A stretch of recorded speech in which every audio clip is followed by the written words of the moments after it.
Hi everyone, this is Aaron for Zollotech, and we're going to take a look at the Galaxy Tab 10.1 and the update that's available to go from Honeycomb to Samsung's version of Honeycomb. So this is the 10.1 on Verizon. You can see on the back here it says Verizon 4G version. We'll go ahead and take a look at it. So we'll take a look at the UI here, and then we'll see what's changed after we do the install.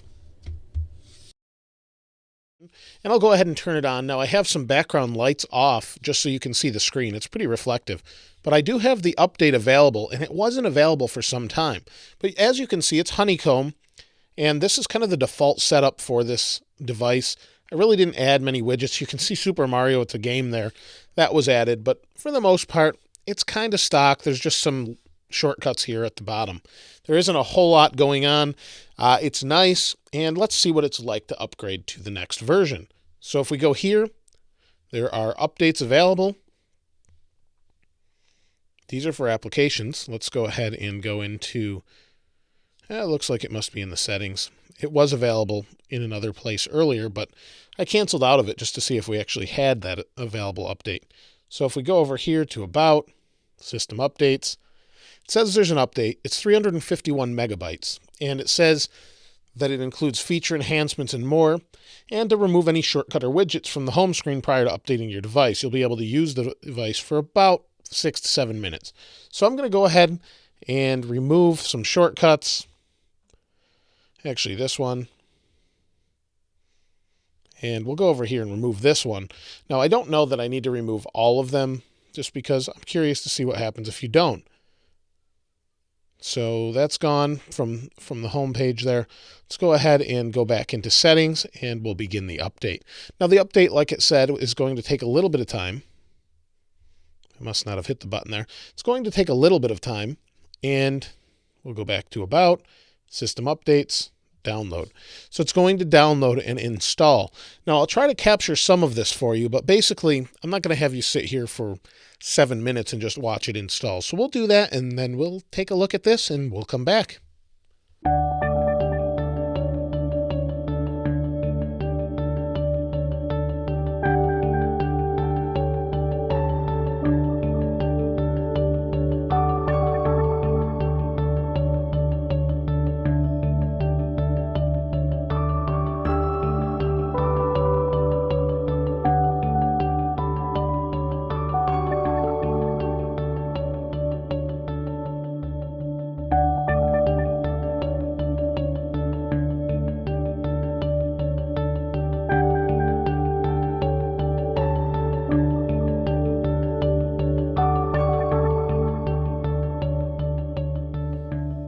The update completed, and you can see things don't look too much different here, but down here on the bottom they have this little bar. Let's go ahead and unlock it. Now the whole update took about 5 to 8 minutes. It said 5 to 7. It's probably closer to 8, but that's not bad. It downloaded it, and that's going to depend on your internet connectivity speed and things like that. Now, initially, it looks a little bit different. As you can see down here on the bottom, the text is a little bit bigger. It's easier to read. We have market. Things just look a little bit cleaner for whatever reason. Let's go ahead and tap this and see what the menu looks like. So we have this little menu here, and things are definitely easier to read, and it's their spin on Honeycomb Samsung has put on the Galaxy Tab. Now, any Galaxy Tab that you go out and buy right now is going to have this version on it. But for those who didn't, that's what it used to look like, and this kind of, at least so far, is easier to read. Now, it's not Ice Cream Sandwich, which I wish it was, but currently it's not, and it's got a nice look to it, though. So you can see it's connected to my Wi-Fi. Here's settings. Let's see what's in settings. So settings is nice and vibrant now. You can see it, mobile hotspot, Wi-Fi settings, power savings modes. Now, I'm not going to go into every single little thing that's in here, but I just kind of want to see what the update is like overall, because a lot of people can drill into these menus and find all sorts of interesting things that you find on Android devices. But let's go back home. Now, one thing that's interesting on the bottom here is this little arrow. Let's see what this is. Okay, so everything kind of just tilted there and came up. And it looks like we've got Task Manager built in, Calendar, World Clock, Pen Memo, Calculator, and Music Player. Let's go to the Task Manager. So it's got its own native task manager, active applications, RAM manager. I'm using 469 megabytes of 724 megabytes. We can clear the memory, and let's go ahead and hit the X. See if they gave us any more widgets. So we have nothing exciting. We have a calendar widget there. Over this way, it says problem loading widget, so that's a little bit of an error. Wave your device left or right while holding the icon to move it to another page. Okay, let's try that with an icon that's actually working. I guess we'll hold maps.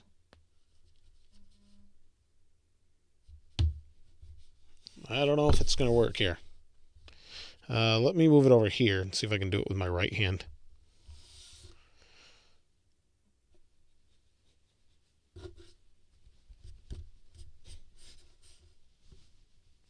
Okay, so apparently it doesn't work that way.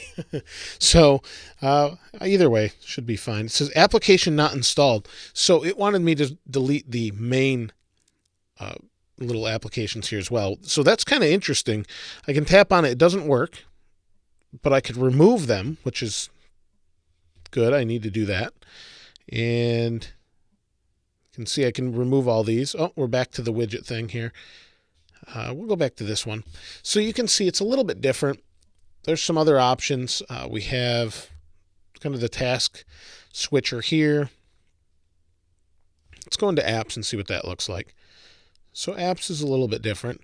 Everything seems to be much easier to read, at least. Let's see if we can try that with this photo edit. We'll move it to this screen. See if we can shake it. I guess not. Apparently it doesn't work as well as they want it to. So overall, pretty interesting. Pretty simple update. This is an update from swap.com. And I guess some iPhone app, whatever. And overall looks nice. Let's see what the browser looks like, and then we'll... So tap and hold 2 points, then tilt back and forth to reduce or enlarge screen. Oh, it's disabled. That explains it. I didn't recognize that from before. Yep. Okay, so you see that? There's motion. If I'm tilting with my 2 thumbs on the screen, it works just well. Let's go to Zollotech. Keyboard is a little bit different. Not much. Go to Zollotech. It's loading pretty quickly. I'm logged in. That's nice. Scroll's nice. We can use 2 thumbs again to zoom in. I don't know that that's really practical, but there it is. We'll go back home. Let's try and move this icon now. We'll move this one now. Yep, I just threw it to another page. So I needed to have motion, and I guess we'll try that again. And it didn't work that time. So it's an interesting concept. I'm not real crazy about the whole motion thing, but that's the update. And for just the sake of this video, oh, that's an email. We don't want to go to that. We want to go here, and we want to go to About. And the actual device version is 3.2 or Android 3.2. There's kernels, baseband, things like that. But overall, that's what it is. It looks a little bit different, a little bit nicer, easier to read, but it's still not Ice Cream Sandwich, so I can't wait till they come out with that. But anyway, this is the Galaxy Tab 10.1. I haven't used the other devices. Supposedly the Motorola Zoom has Ice Cream Sandwich. Mine's not updating for whatever reason, so we'll take a look at that at another time. If you haven't subscribed to this channel already, please go ahead and hit subscribe. And as always, thanks for watching. This is Aaron. I'll see you next time.